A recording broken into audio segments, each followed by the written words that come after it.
In the old days, I would have got a bowl and a metal spoon and went bang, bang, bang, bang, bang, bang, bang. That's where they made up bang, bang, bang. Chef bang, bang, bang. Yeah, I won't. Take two entrenching tools, folding metal shovels. Take two of those. Ding, ding, ding, ding. Of course, if you're on metal is signal for all right, executive chef. Let's go through this one, and then I think we'll have covered some job descriptions for you, give you a good idea, huh?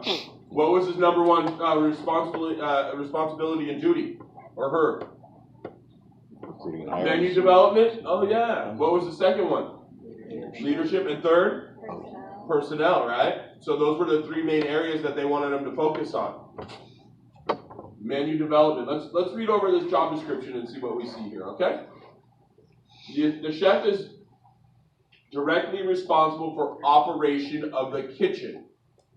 See, the general manager was to oversee all the operation. The executive chef, the kitchen. Okay? This includes meeting our high standards on quality, operating a clean and safe environment, which achieving cost goals. The chef works as an integral part of the management team and works to build sales and guest satisfaction to help grow the business.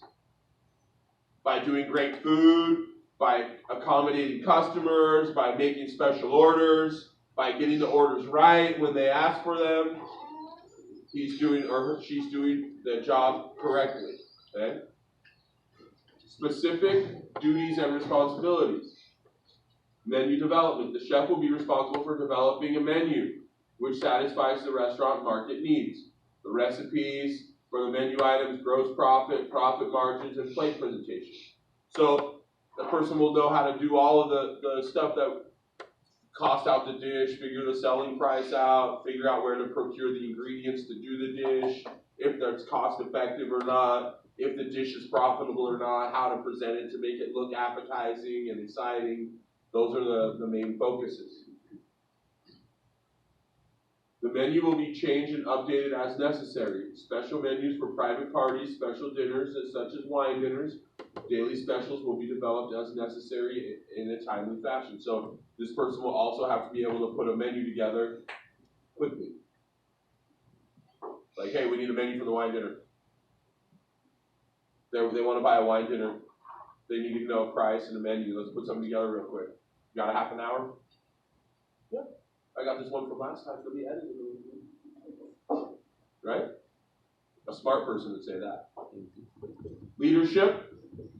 If you're going to be in charge of a bunch of people, you got to have some leadership qualities, right?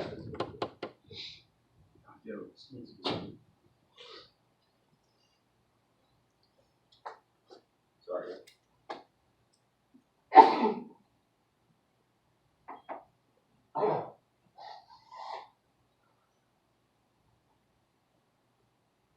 Hey, it's better than staying home, I'll tell you that. I would go crazy.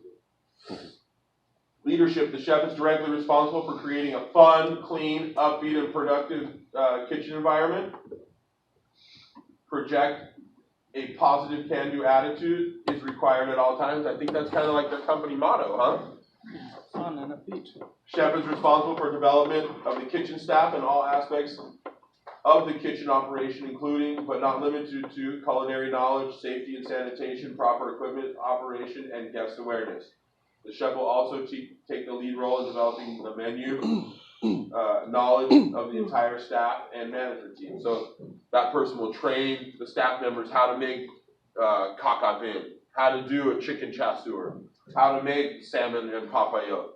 Teach them what those things mean. Teach them how they're done right. Show a demo. Maybe work with them a little bit on their station and teach them how to do it. Be a teacher. Be an executive chef. Be a teacher. That's what your job is. You teach your staff members how to do all the food that you dream of. And then you keep track of all the numbers. So you're a bookkeeper and a teacher. Sounds like me, huh? Okay. Personnel. They're responsible for recruiting, hiring, training, and scheduling a quality kitchen staff to ensure quality food being served in a timely manner to the guests. So basically they're in charge of hiring their own staff members, and the general manager will sign off on that or say, okay, I like that person, go ahead and hire them. So the general manager might be like, involved in the hiring, but maybe not. Maybe if it's for a sous chef or something like that, general manager might be like, oh, I want to meet that person. I want to make sure that person's good. You know, pastry chef, someone that's, you know, upper management into the kitchen life, the kitchen world there. Okay.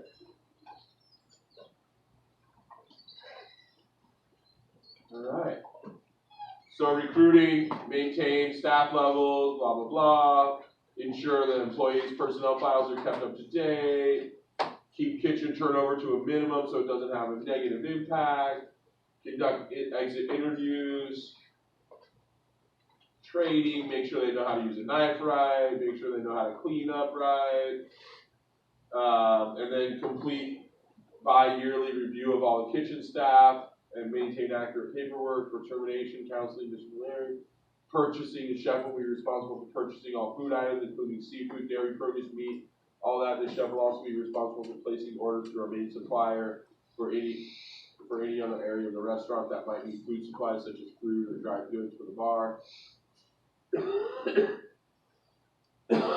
Here we go, financial and profitability.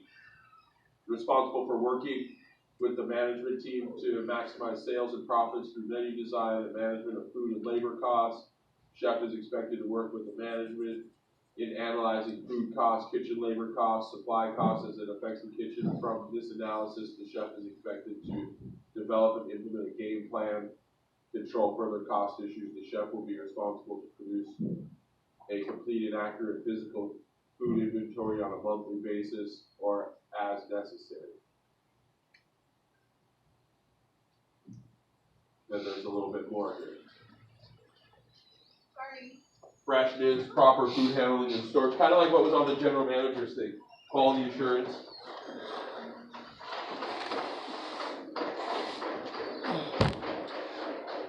Proper use of cooking techniques and sanitary cooling.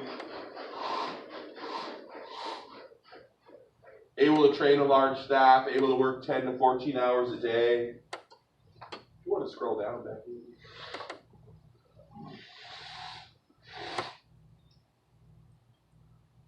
7 years of food service experience, 3 years of management experience.